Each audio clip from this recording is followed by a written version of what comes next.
Hello, everybody. It's Sulfur and Seeds here.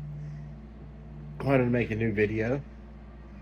I was going to talk about a little bit of my history and where these insights that I'm talking about come from, and uh, a little bit of my perspective on things.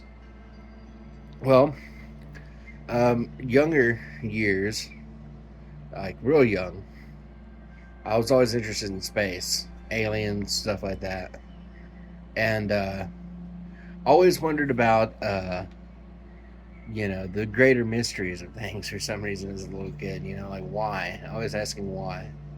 Uh, and the thought of what there is to me, like what I could see and out in front of me, intrigued me. It it made me think, what else is there? And but that was in an inquisitive point in my life when I was very young.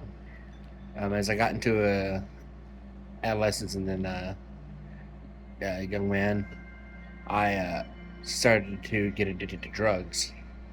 I was addicted to Oxycontin, heroin, speed. I've done a lot of different drugs in my life. Uh, I did them from about age maybe 14 or 15 until I guess around 26, 27, maybe. I don't know. I'm now at 10 years clean. I do partake in the mushroom and I do smoke, my grass. But that is all. I haven't smoked meth or used any of that. And I used to be an IV user. And if you know what that means, it's a very hard way to do drugs. Not hard as in like hard to do, but it's hard on the body uh, and hard on the mind. When at the age of 25, I developed schizophrenia while I was also smoking meth and shooting meth. And the schizophrenia, at the time I thought it was, it, later on the line I thought I had done this to myself maybe. But I always thought that it was some type of gift from some other foreign agent, like something had bestowed this thing onto me. And it wasn't as much of a gift. I saw a lot of awful things in my schizophrenia. I saw demons and devils who would try and hurt me, and I there's many things that happened in the narrative in my mind, as I would hear the voices too, the voices of people who have passed away in my life, and people who were there, and they became a part of the narrative of the lie that the mind generated. At points, I thought I was a genie, which I could see my body elevate to these great heights, and I felt 10 feet tall. And the color of my body that I could see was these beautiful pinks and blues. Hallucinations were very vivid. Uh, there's one point where I thought that I had a robotic computer within my mind, and I could access uh, interdimensional beings and talk to them and communicate with them. And I can remember how these things looked. They had like little tendrils on their hair, and their names were Kylith Peondians.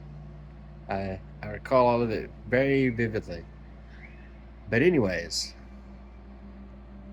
I was hallucinating great, very very deeply.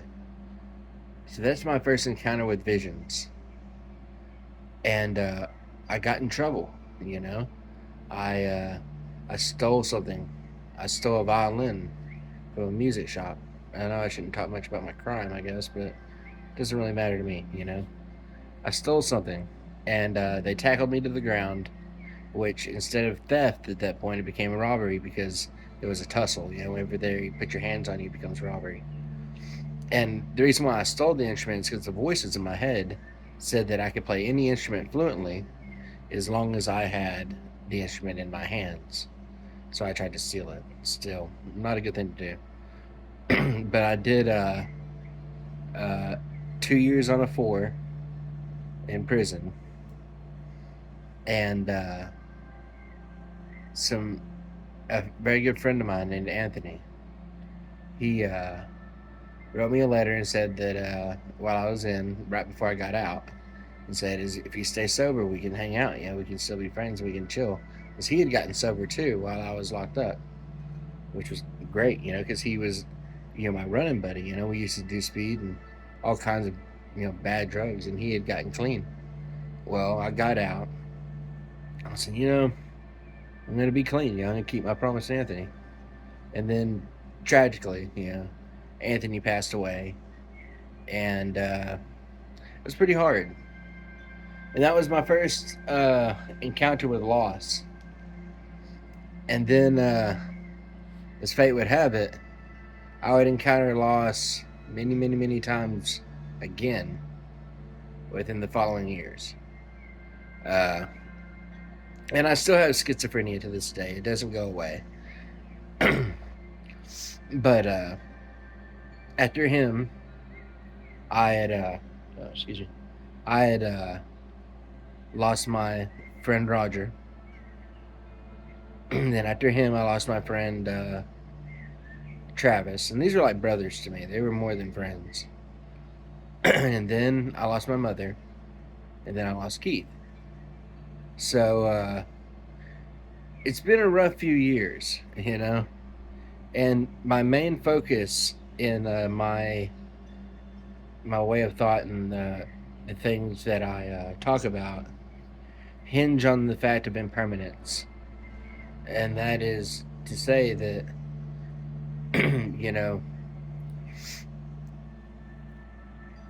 it's impermanent, but I still believe things come back. I don't think that things stay gone forever. But the only thing that I know for certain at this point is that, we will die. And to be able to look at death with different eyes and realize that it is, it is the extreme opposite, of a word to be life, but that's where I talk about where death implies life and life implies death. So, the death does imply that there will be life again. So, these are the things that keep me going. And it's through their strengths that I continue to talk about, just kooky stuff. And also, I've seen a lot of visions through certain substances, like, not too much on the DMT thing. I have a few times, but mushrooms. And I use them to treat my schizophrenia. And, I won't go too deep in detail about that, but that too induces visions and things that you can see that no one else can. And it begs the question, it makes me think that there's different modes of operation within the brain that have yet to be tapped into or are being tapped into right now, presently, that map out a whole nother realm of consciousness where other entities do reside. And I'll be doing a lot of talks about entities, the entities that I've seen, ghosts. There's a short time where I practiced witchcraft as well before I became a Zen Buddhist. So I have a really eclectic life so far. It's been a wild ride. So I hope you enjoyed my talk, and I'm Sulfur and Seeds, and I'll catch y'all later. Peace and love.